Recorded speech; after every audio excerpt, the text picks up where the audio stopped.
हरियाणा उद्योग व्यापार मंडल के पदाधिकारियों ने रिसालू रोड स्थित उद्यमी मोहनलाल गर्ग की फैक्ट्री में एक बैठक आयोजित की।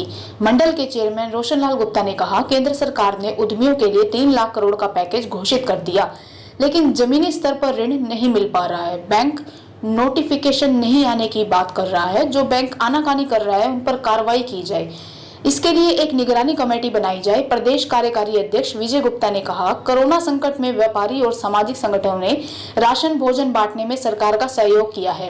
व्यापार मंडल प्रदेश सचिव सुरेश गुप्ता ने कहा, सदस्य अभियान शुरू किया जा रहा है। सभी उद्यमी व्यापारियों को फॉर्म उपलब्ध कराए जाएंगे। मंडल के प्रदेश युवा प्रधान राकेश ने कहा, जो पैकेज घोषित किया गया है उसे जमीनी स्तर पर लागू किया जाए। अभी तक किसी व्यापारी को कुछ नहीं मिला। हरियाणा चैम्बर ऑफ कॉमर्स के वाइस चेयरमैन मोहनलाल गर्ग ने कहा, कच्चा तेल सस्ता होने के बावजूद पेट्रोल के दाम बढ़ना गलत है। हरियाणा व्यापार मंडल के चेयरमैन रोशनलाल गुप्ता जी, जो इस वक्त लॉकडाउन के दौरान इन्होंने एक बैठक की है जिसमें रोहतक से भी मेंबर आए हैं, इनसे जानते हैं कि मीटिंग का क्या इन्होंने जी गुप्ता जी आज मीटिंग की है, इसके बारे में बताइए। आज की बैठक बहुत अहम बैठक है क्योंकि पूरे देश का व्यापारी त्रस्त है, हरियाणा का व्यापारी त्रस्त है और उसको आज व्यापार मंडल की बहुत ज़रूरत आने वाली। तो आज पहली बात तो मैं ये कहना चाहता हूँ कि लगभग 3 साल पहले 2017 में जीएसटी लगाया गया तो हिंदुस्तान की संसद को रात के 12 बजे खुलवाया गया और ये कहा गया था कि ये 1947 की तरह एक ऐसा अहम फैसला है जिसमें भारत टैक्स की व्यवस्था से मुक्त हो जाएगा व्यापारी, और वन नेशन वन टैक्स की संज्ञा दी थी। भारत की संसद में उसका वायदा किया गया कि हम हर चीज से जीएसटी हटाकर के वन टैक्स वन नेशन कर देंगे। गुप्ता जी, परंतु आज मुझे ये बात बड़ी खेद के साथ कहनी पड़ रही है कि जितने भी पेट्रोलियम प्रोडक्ट हैं, पेट्रोल है, डीजल है, गैस है, 5 पेट्रोलियम प्रोडक्ट हैं, उन पे आज तक सरकार ने वैट लागू कर रखा है, जीएसटी नहीं लगाया। गुप्ता जी, आपके माध्यम से मेरी मांग है कि पेट्रोलियम प्रोडक्ट से वैट हटाकर जीएसटी लागू। गुप्ता जी, 3 महीने बाद लॉकडाउन खुला है, 20 लाख करोड़ का पैकेज भी दिया है प्रधानमंत्री द्वारा, तो आप चेयरमैन है हरियाणा व्यापार मंडल के, उसका कितना सोचा है? 20 लाख करोड़ की घोषणा हुई है, उसका आम आदमी को कितना फायदा है मैं नहीं कह सकता, परंतु व्यापारी और उद्योगपति के लिए उसमें कोई खास नहीं है। जो बार बार भारत सरकार से बातचीत आ रही है वो 3 लाख करोड़ रुपए के लोन की है कि जो एग्जिस्टिंग लोन व्यापारी उद्योगपति के चल रहे हैं उसका 20% लोन हम बढ़ा देंगे। परंतु मुझे बड़े खेद के साथ कहना पड़ रहा है कि 20% लोन भी व्यापारी का नहीं बढ़ा।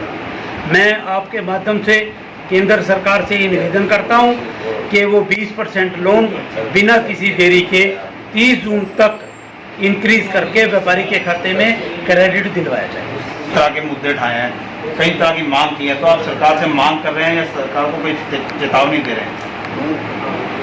देखो, फिलहाल हमारी मांग है जो अनड्यू मैटर हैं, जो पानी जिनके ऊपर से चला गया उसके लिए चेतावनी।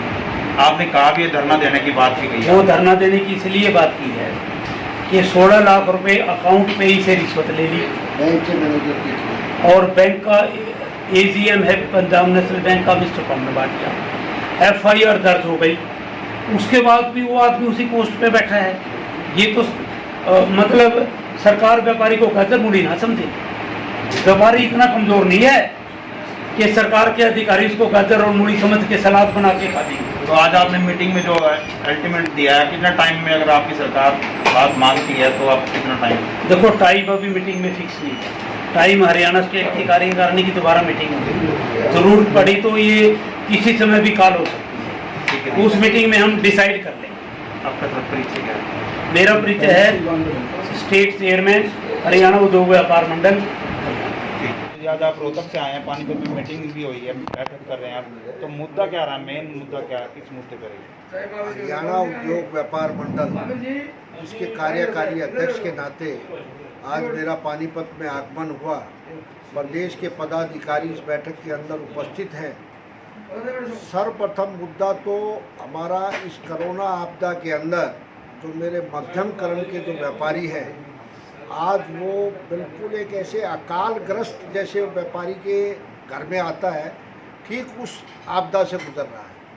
पिछले 3 माह से मेरा व्यापारी अपने कारोबार को बंद करके अपने घरों में बैठा है। ना तो वो राशन की लाइन में लग सकता, ना ही भोजन पैकेट जो वितरण कर रहे हैं उनसे भोजन के पैकेट ले सकता। बदले में वो अपने बच्चों का लालन पालन करने के लिए घर के रोज़मर्रे के खर्चे को उठा रहा है, दुकान के किराए को दे रहा है, फैक्ट्री के किराए को दे रहा है, सरकार के बिजली के बिलों को दे रहा है। यहाँ तक कि बैंक के अंदर उसने जो लोन ले रखा है उसका ब्याज भी भरने के लिए उसको मजबूर किया जा रहा है। आज की बैठक में केवल इसी बात को लेकर कि जो केंद्र सरकार ढिंढोरा पीट रही है कि हमने 20,000 करोड़ का पैकेज की जो घोषणा की है वो बिल्कुल धरातल पर निराधार है। किसी भी व्यापारी को आज तारीख 13 जून तक 1 रुपये की भी सुविधा सरकार के बैंकों के माध्यम से नहीं मिलेगी। बैंक के अधिकारी यदि व्यापारी उस बैंक में जाता है तो ये कहकर कि अभी हमारा रिजर्व बैंक से नोटिफिकेशन नहीं आया है, केंद्र सरकार से हमें कोई हिदायत नहीं आई है, अभी आप पंक्ति में खड़े रहे, आपको जब हमारे पास आदेश आएगा उसके बाद हम आपके ऊपर विचार करेंगे। विजय जी, जो जान गंवा चुके हैं उनके किसी मुआवजे की भी बात की है आपने सरकार से? हमने सरकार से जो कोरोना योद्धा की सरकार ने अपने खजाने से घोषणाएं कर रखी है, जिसमें 50 लाख का बीमा भी सरकार ने घोषणा की और अनेक तरह की सुविधाओं की जो घोषणा की, वही मेरे व्यापारियों को भी कोरोना योद्धा का दर्जा देकर वो जो घोषणाएं सरकार एक डॉक्टर, सफाई कर्मचारी या पुलिस के जवान को जो दे रही है वह मेरे उस व्यापारी को भी मिलनी चाहिए जो सुबह 6 बजे उठकर दूध मुहैया कराता है, 6 बजे उठकर सब्जी मुहैया कराता है, किराना का व्यापारी राशन उपलब्ध कराता है, दवाई का दुकानदार बीमार व्यक्तियों के लिए दवाई उपलब्ध कराता है। उन सबको कोरोना योद्धा। ठीक है, नाम? मैं विजय गुप्ता, कार्यकारी अध्यक्ष हरियाणा व्यापार मंडल रजिस्टर्ड, शीघ्र ही सदस्यता अभियान शुरू करने जा रहा है, जिसके कि फॉर्म बहुत जल्दी ही सभी को उपलब्ध करा दिए जाएंगे। मेरा हर एक उद्यमी से, व्यापारी से, दुकानदार से अनुरोध है, कृपया संस्था का मेंबर बने और अधिक से अधिक इस बात के लिए हमारे भी हाथ मजबूत करें कि हम उनकी समस्याओं का निराकरण कर सकें। हम सरकार से किसी भी बात को उनके लिए, उनके सरकार के सामने उनकी बात रख सकें और उसका समाधान करा सकें। इसके व्यापारी रहेगा इसके अंदर, जैसे कि आप सब व्यापारी, हर प्रकार का व्यापारी, हर प्रकार का उद्योगपति, हमारा सब जो भी व्यापार करता है या उद्योग किसी का छोटा बड़ा जो भी लगा हुआ है वो हमारा सदस्य हो सकता है। उसके अतिरिक्त शीघ्र ही हम एक पूरे हरियाणा के व्यापारियों की, उद्योगपतियों की जो हमारे मेंबर बन जाएंगे उनकी एक पूरी डायरेक्टरी भी प्रकाशित करेंगे। बहुत शीघ्र ही यह काम भी हम करने जा रहे हैं। हरियाणा लेवल पे? हरियाणा प्रदेश स्तर पे हम करने जा रहे हैं। धन्यवाद। आज हमारे हरियाणा उद्योग व्यापार मंडल की प्रदेश स्तर की मीटिंग हुई।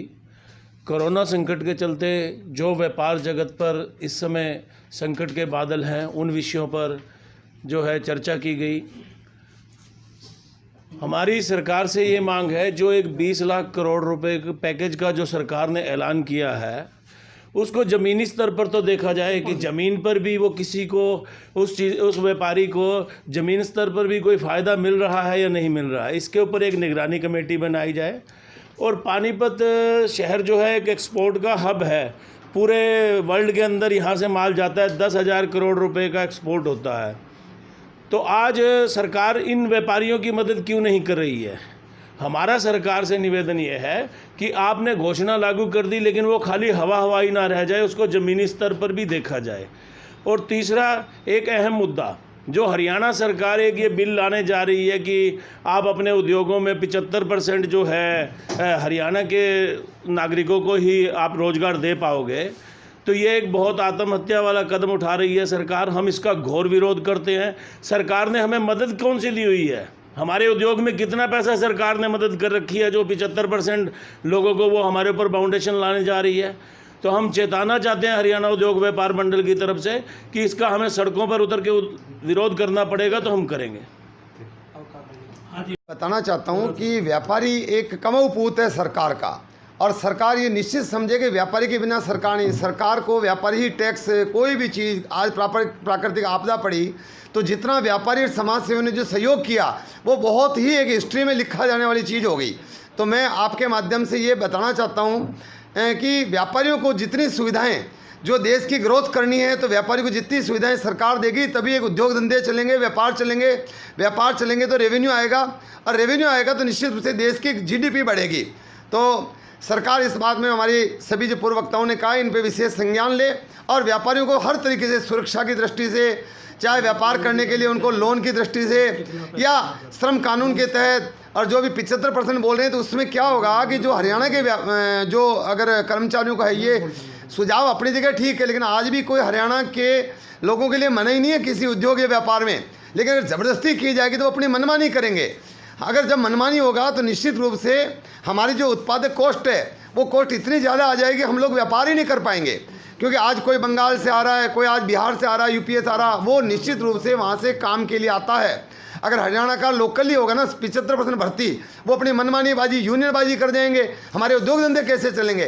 तो मैं आपके माध्यम से संज्ञान में लाना चाहता हूँ कि इस पर जरूर संज्ञान लें ताकि ये थोड़ा सा अच्छा बन सके।